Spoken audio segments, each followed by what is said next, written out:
ನೀವು ನೋಡ್ತಿದ್ದೀರಾ ಟಿವಿ 46 ಮಲೆನಾಡು ವಾರ್ತೆಗಳು. ನಾನು ಮೇಘನಾ ಲೋಕೇಶ್.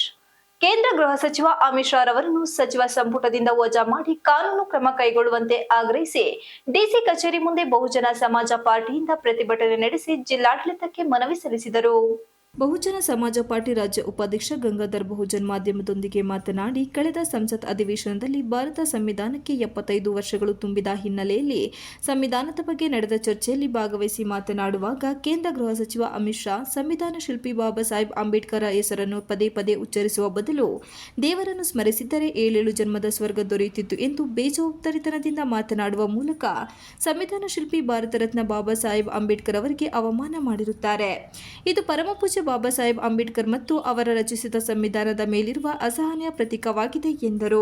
ಸಾವಿರಾರು ವರ್ಷಗಳಿಂದ ಜಾತಿ ಆಧಾರದ ಮೇಲೆ ಈ ದೇಶದ ಬಹುಸಂಖ್ಯಾತರಾದ ಎಸ್ಸಿ, ಎಸ್ಟಿ, ಒಬಿಸಿ ಮತ್ತು ಧಾರ್ಮಿಕ ಅಲ್ಪಸಂಖ್ಯಾತರಿಗೆ ವಿದ್ಯೆ, ಆಸ್ತಿ, ಅಧಿಕಾರಗಳನ್ನು ನಿರಾಕರಿಸಿಕೊಂಡು ಬಂದ ಮನುವಾದಿ ಮೇಲ್ಮತಿಗೆ ಸೇರಿದ ಅಮಿತ್ ಶಾ ಮತ್ತು ಅವರ ಬಿಜೆಪಿ ಹಾಗೂ ಆರ್ಎಸ್ಎಸ್ ರವರಿಗೆ ಸ್ವತಂತ್ರ ಸಮಾನತೆಯ ಆಶಯಗಳನ್ನು ಎಂದೂ ಕೂಡ ಒಪ್ಪಿಕೊಳ್ಳಲು ಹಾಗೂ ಸಹಿಸಿಕೊಳ್ಳಲು ಆಗುವುದಿಲ್ಲ. ಆ ಕಾರಣಕ್ಕಾಗಿ ಅವಕಾಶ ಸಿಕ್ಕಿದಾಗಲೆಲ್ಲ ಬಾಬಾ ಸಾಹೇಬ್ ಅಂಬೇಡ್ಕರ್ ಸಂವಿಧಾನ ಮೀಸಲಾತಿಯನ್ನು ಕುರಿತು ಕೇವಲವಾಗಿ ಅವಹೇಳನಕಾರಿಯಾಗಿ ಮಾತನಾಡುವುದು ರೂಢಿಗತವಾಗಿ ಬಂದಿದೆ ಎಂದರು.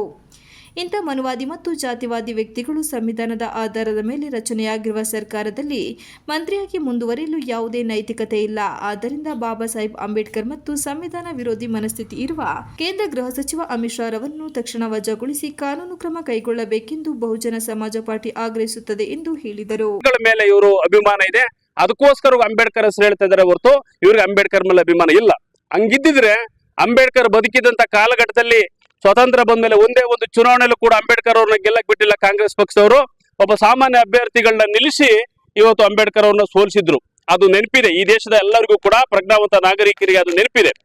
ಅಂಬೇಡ್ಕರ್ ಸತ್ತ ಮೇಲೂ ಕೂಡ ಅವರಿಗೆ ಒಂದು ಭಾರತ ರತ್ನ ಪ್ರಶಸ್ತಿ ಕೊಡ್ಲಿಕ್ಕೆ ಮೀನಾಮೇಷವನ್ನ ಇಡಿಸಿದ್ರು.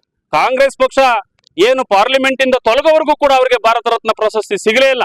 ಜನತಾ ಪಕ್ಷ ಬಂದು ಅವರಿಗೆ ಭಾರತ ರತ್ನ ಪ್ರಶಸ್ತಿ ಕೊಡಬೇಕಾಯ್ತು. ಇದೆಲ್ಲವೂ ಕೂಡ ಈ ದೇಶದ ಜನರಿಗೆ ಗೊತ್ತಿದೆ.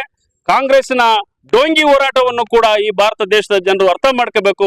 ಜೊತೆಗೆ ಈ ಒಂದು ಕೋಮುವಾದಿ, ಮನುವಾದಿ, ಜಾತಿವಾದಿ ಬಿಜೆಪಿ ಏನಿದೆ, ಸೊ ಇವರ ಒಂದು ಇದನ್ನು ಕೂಡ ಅರ್ಥ ಮಾಡ್ಕೋಬೇಕು. ಏನಾದ್ರೂ ಅಮಿತ್ ಶಾ ಅವ್ರನ್ನ ನೀವು ತಕ್ಷಣ ವಜಾಗೊಳಿಸಲಿಲ್ಲ ಅಂತಂದ್ರೆ ಬಹುಜನ ಸಮಾಜ ಪಾರ್ಟಿ ಇಡೀ ದೇಶದಾದ್ಯಂತ ತನ್ನ ಹೋರಾಟವನ್ನು ತೀವ್ರಗೊಳಿಸುತ್ತೆ ಅಂತಕ್ಕಂಥ ಮಾತನ್ನು ಈ ಸಂದರ್ಭದಲ್ಲಿ ನಾನು ಹೇಳಲಿಕ್ಕೆ ಬಯಸ್ತೇನೆ. ಗಂಗಾಧರ್ ಬಹುಜನ್, ರಾಜ್ಯ ಉಸ್ತುವಾರಿ. ಪತ್ರಿಕಾಗೋಷ್ಠಿಯಲ್ಲಿ ಪಾರ್ಟಿಯ ಜಿಲ್ಲಾ ಉಸ್ತುವಾರಿ ಎಚ್.ಬಿ. ಮಲ್ಲಯ್ಯ, ಜಿಲ್ಲಾ ಸಂಯೋಜಕ ಎಂ.ಜಿ. ಕಿರಣ್, ಸಿ.ಜಿ. ಸೋಮಶೇಖರ್, ಜಿಲ್ಲಾಧ್ಯಕ್ಷ ಲಕ್ಷ್ಮಣ್ ಕೀರ್ತಿ, ಜಿಲ್ಲಾ ಪ್ರಧಾನ ಕಾರ್ಯದರ್ಶಿ ಬಿ.ವಿ. ಸುರೇಂದ್ರ, ಜಿಲ್ಲಾ ಉಪಾಧ್ಯಕ್ಷ ಶಾಕಿರ್ ಅಹಮದ್, ಜಿಲ್ಲಾ ಸಮಿತಿ ಸದಸ್ಯ ಜಯವರ್ಧನ್, ಜಿಲ್ಲಾ ಕಾರ್ಯದರ್ಶಿ ಪುಟ್ಟರಾಜು ಇತರರು ಉಪಸ್ಥಿತರಿದ್ದರು. Srinivas, TV 46 Malenadu news, Hassan.